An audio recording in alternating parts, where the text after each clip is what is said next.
Anointed fire, anointed fire, anointed fire, refresh my soul. Anointed fire, anointed fire, anointed fire, refresh my soul. Are you ready for your miracle? Are you ready for your breakthrough? Oh yeah. Hello and welcome back to Anointed Fire. My name is Tiffany Kameni and today's message is getting an answer to your prayers. You ever had those times where you went before the Lord, you prayed and you asked Him for something, and then you didn't get the answer to your prayer? For example, you may have asked Him for money to do a certain thing, or asked Him for something, and you waited, you panicked, you begged, you cried, and then your prayer wasn't answered.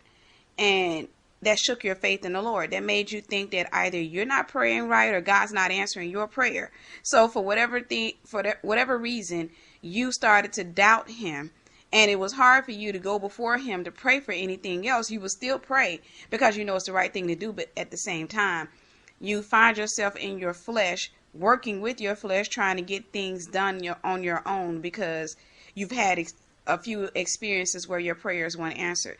And you have to understand that God answers all prayers that are sent rightfully, with a right mind, a right heart, with right intentions. He will answer those prayers.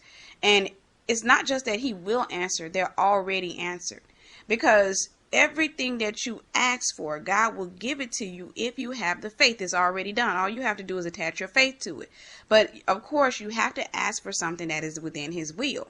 You can't ask for something that is not in God's will for you.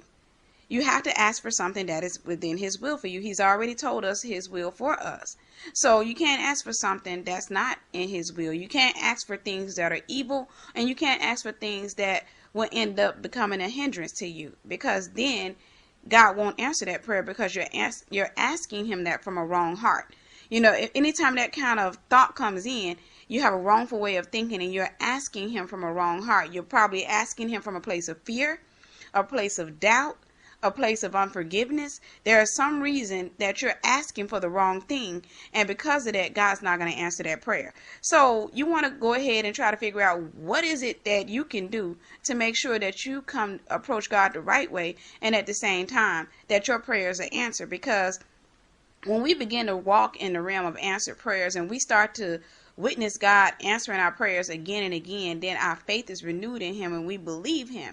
But anytime we have a wrongful way of thinking and we go to God and we ask God to do something for us and He doesn't answer the prayer, then it shakes our faith.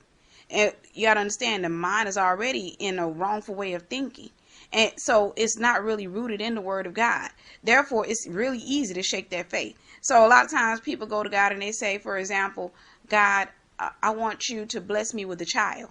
And they're not married. That's a wrongful way of thinking.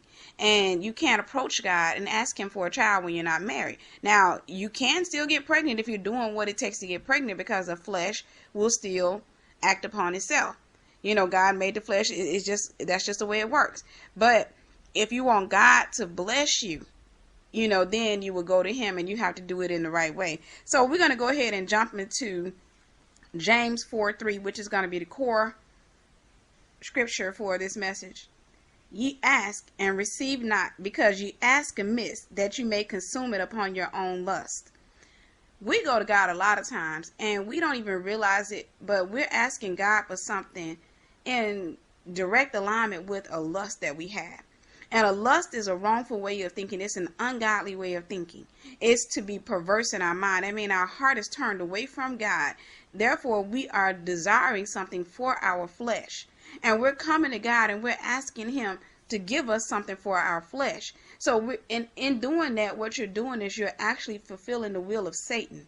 And then you're going to God and asking Him to help you out in your situation with Satan. Think about it like this. If you were in a relationship with a man, if you were a woman, you were married, and your husband left you to be with another woman. And then he called you and said, hey, me and my girl, we don't have a TV. Can I come and pick up one of the TVs at the house? You're likely going to tell him no. If he calls you up and say, hey, we don't have the money for the light bill. Could you give us the money so we can pay our light bill? You're going to tell him no. How dare you call me and ask me something like that?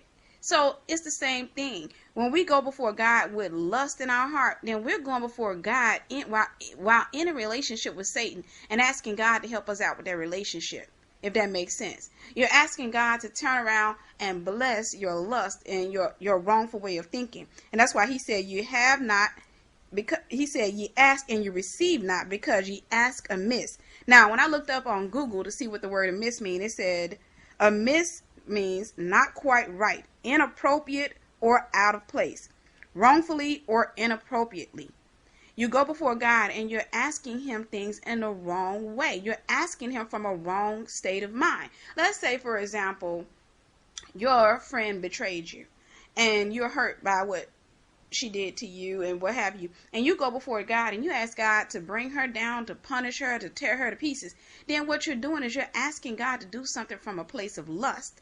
What you're doing is you're coming from your flesh. You're coming at him from your flesh and you're desiring something that is against his will for her. His will is that she sin no more. That's his will for her. But you're asking him to bring her down because she attacked you or she betrayed you.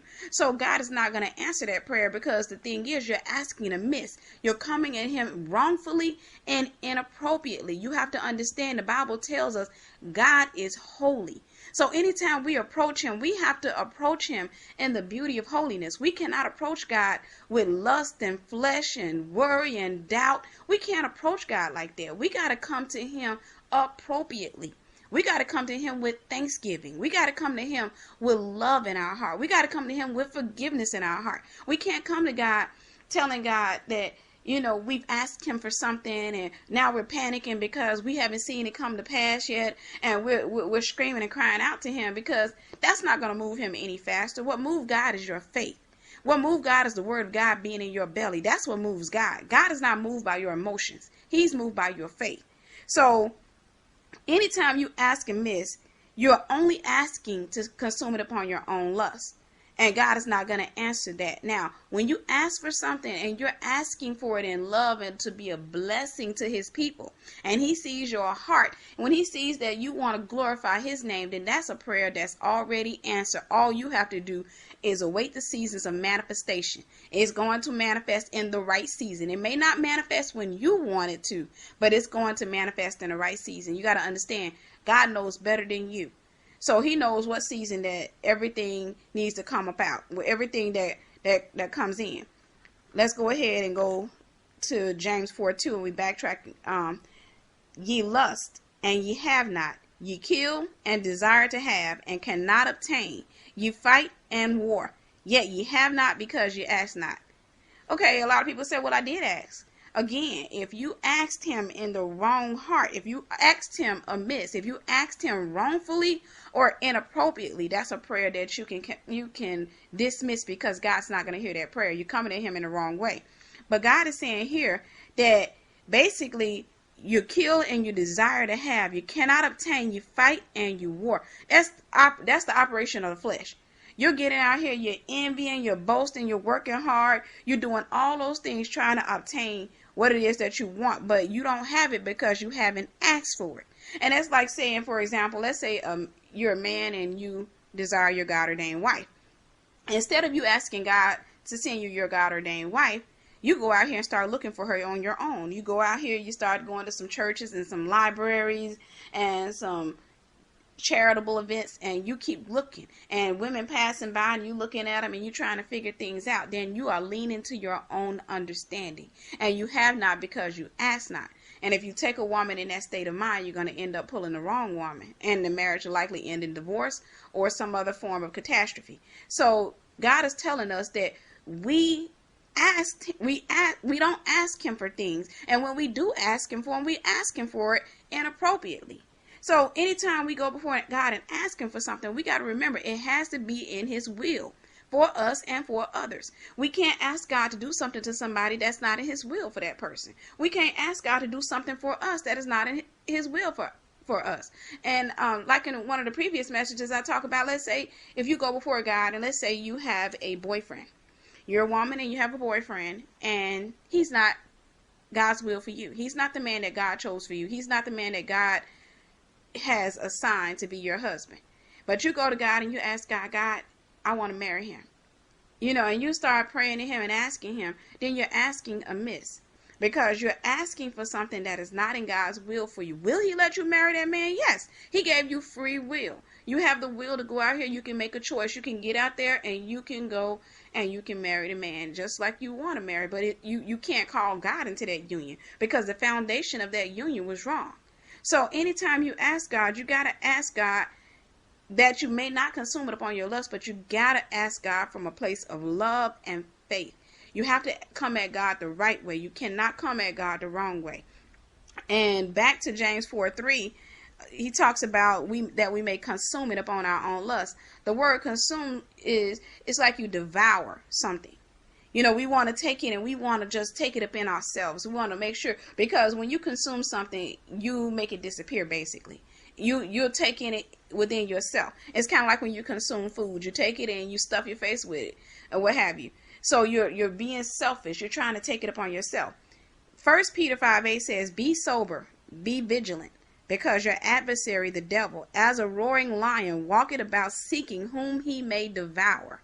Now, if you take that word consume and devour, they're pretty much synonymous with each other. So what God is telling you basically in James 4:3 is that you're acting like the enemy. You want to take something and you want to devour it upon yourself. You got to understand, Satan he wants to kill God's people because of his selfishness and his envy of God's people. He wants to devour them, destroy them, make sure they are no more. And that's the whole thing. So anytime you take on the nature of Satan, or you start taking on the mindset of the enemy, then you can't go before the Lord and ask him to give you something. You can't ask him for something from within a sinful place or from within sinful thinking. When you approach God the right way, then your prayer is already answered. I hear a lot of people saying, well, I'm waiting on God to answer my prayers. I'm waiting on God to, I'm just waiting on God.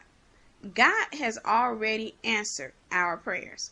If your prayer is in the right context, if you come to God in the right spirit, right heart, and it's in God's will for you, your prayer is already answered. All you have to do is wait the manifestation of it. You have to stand in faith, and the enemy will try to get you off track. He'll try to make you doubt. He'll make things start falling around you to make you feel as if your prayer is not being answered. He'll try a lot of different things to keep you from believing God. But if you stand and you don't faint, if you just stand in the will of God and you continue to speak it by faith, and don't say it's coming. Because the worst thing you can do is have something that's constantly coming to you for 10 to 15 years. If you say that your wealth is coming and you're constantly saying your wealth is coming, then for 15 years your wealth is still coming. You have to speak it. You got to speak those things that be not as though they were. You got to speak it into existence right now. You pull it down with your faith. So you don't go before God again and ask for things the wrong way. And then when you go before God, make sure you're asking him because of your love. Next, let's talk about how to get our prayers answered. One of the things that moves God is love, because he is love. God loves to see love in the heart of a believer. He loves it because it is the very nature of who he is. So anytime we are asking for something to consume it upon ourselves, we're asking in the wrong spirit, because we're asking from a state of selfishness. We want to take something and we want to bring it to ourselves or whatever. You're not thinking about anybody else. But one of the quickest ways to get your prayers answered is to be the answer to someone else's prayers. If you can get out here and let's say, for example, there's a homeless man and he's hungry and his prayers that day is to get something to eat. Go and feed him. Feed him as often as you can. Don't just take it upon yourself to say, well, I fed him last month. I fed him, so I don't have to feed him anymore. So where's my prayer? Where's the answer to my prayer? A lot of times what you'll find is anytime you get out and you start to help the people of God, you start helping the homeless, the widow, the orphans. When you start to get out there, then your heart starts to change and you start to realize what's important and what's not important. That is one of the quickest ways to kind of melt lust away from you. Because anytime you're complaining that you don't have a certain thing or you don't like what you have, and when you get around somebody who doesn't have that, they don't have just even the basic things you have, it makes you appreciative of what God has done for you. And at the same time, it gives you a heart more like God, because then you want to go out and you want to become a blessing to his people. And when God sees that you are willing to become a blessing, then he has to bless you so that you can be a blessing. But if you're sitting there and you want to consume it upon your own lust, if you're saying, God, give me a house, what do you want a house for? What is it that you want your house for? Is your house for you to lay around and to brag? Then you want a house to consume it upon your own lust. But if you say, God, give me a house, and I like this big house, God, and I want this and stuff, and God, I will glorify your name with it, God. I want to show your people who you are, God. I want to show them what you can do for them. When he sees that it is truly in your heart, not just in your words, but it's truly in your heart, that you want to glorify his name, then you already have your home. You're just waiting the manifestation of it. It's already there. You're simply awaiting the manifestation. But if you go to God and you say, well, God, give me a house because one of your friends went and got a house and her house happens to be big and you want a bigger house, then what you're doing is you're approaching God from a state of envy. And God is not going to answer that prayer. That's a prayer gone amiss. So if you want to be blessed, then you got to be a blessing. You got to be a vessel. Think about what a vessel is. If a vessel is on the water, it's carrying a lot of different goods on it. It's carrying goods from one place to another. But that vessel is always full. And anytime it's emptied out, then it has to turn back and it goes back and gets more blessings, more goods, and it brings it back. That's how it works. You are a vessel of God. So you are someone who carries the blessings of God from one place to another. You will always be full and your cup will run over if you allow yourself to be a blessing. If you go out there and you see God's people as a chance to bless them instead of as a chance to get them to do something for you. Anytime you have a heart where you are looking at people as, how can I bless them? What can I do for them? How can I change their life? How can I change their mind? How can I be a blessing to them? Then you have the very nature of God and you're going to be a vessel and you're going to be a righteous vessel, and God is going to start to expand you and he'll start to fill you up with more and more and more, and you will continually be blessed for the rest of your life because you chose to be a blessing. If you come up to God and everything you asking for is because of yourself, if all of your prayers are all about yourself, then you're asking amiss. If all of your prayers about, I want a house, I want a car, I want this, you're asking God amiss, because God is not the God he's not a God of selfishness. He's a God of unity and love. Selfishness is completely in opposition of him. So he's not going to honor selfishness. If I'm coming to God and I'm saying, God, I want this and then I'm asking God amiss because I'm thinking about myself. But if I go to God and I ask for something for, let's say, for myself, but he knows I'm going to glorify his name with it, and it's not for my lust, but it's because it may be something that I just want, and it's not because of lust, then God will honor that prayer. It's already honored. It's already answered. So don't walk around telling people that you're waiting for God to answer your prayers. Like I tell people all the time, it's not that God has a long list of prayers that he's trying to get to in a hurry, and he got to take care of Tamika's prayer first, and then he take care of Melissa's prayer second, and he got to catch him in line. It doesn't work like that. God is already resting. God already answered your prayers. He already told you all you need is the faith of the mustard seed. If you ask for anything and you believe and you doubt not, it's already yours. So you don't have to go through all those rituals that the world go through or that the religious in mind go through. All you have to do is sit back, trust God, and relax, but make sure your prayer is in right standing with him and that your heart is in right standing with him. You can't come before God where you serve the enemy Saturday through Sunday, and Saturday, well, all week long, and then you come before God on Sunday morning and you're saying, God bless my home, God bless this, God bless that. But come Saturday night, you're in the club. Come Monday, you half drunk. Come Tuesday, you fornicating. You're coming to God the wrong way because you're basically trying to use him. You're trying to consume it upon your own lust. So anytime you're dealing with a time where you're not getting your prayers answered truthfully, go back to the root of the prayer and ask yourself, is it coming from a place of lust or is it coming from a place of love? Am I praying for God to bless me because I want it for myself and I want to show off and I want people to see, how blessed I am, especially those people who hurt me and those people who did me wrong? Am I coming at him like that, or am I coming at him saying, God, I want a new home and I really like the big home, but I just want it because now that's something that I want, but it's not a lust. I'm not coveting somebody else's thing. If I'm asking God for a house, But my desire to have that house has nothing to do with other people, but it has everything to do with myself. And God knows that I will glorify him. Then my prayer is already answered. I can go choose any house out there that I want. I can choose any house that doesn't belong to anybody else. I can go choose that home, pray for it, and God will, it's already mine. It's already done. So that's the way prayers work. If you're not having answered prayers, then like I said, take the time out. And I always tell people, get a pen and paper, because sometimes when you see stuff written out, it'll help you out a little bit more. Get a pen and paper and write down what you ask God, and then ask yourself a question. Why did I ask for it? Why did I want it? Why did I want it? If you're asking God for $200 to get your hair done, ask yourself, why did you ask God for that money? It's because your ex-boyfriend is in the neighborhood and you want to look good for him? God's not going to answer that. Or did you ask for it because you just like a certain hairdo and it's really convenient, or what have you? Then what you're knowing, you're not lusting for it. It's just something you're desiring to have. Well, people of God, I hope this message blessed you, and I will talk to you next time. God bless you. Bye.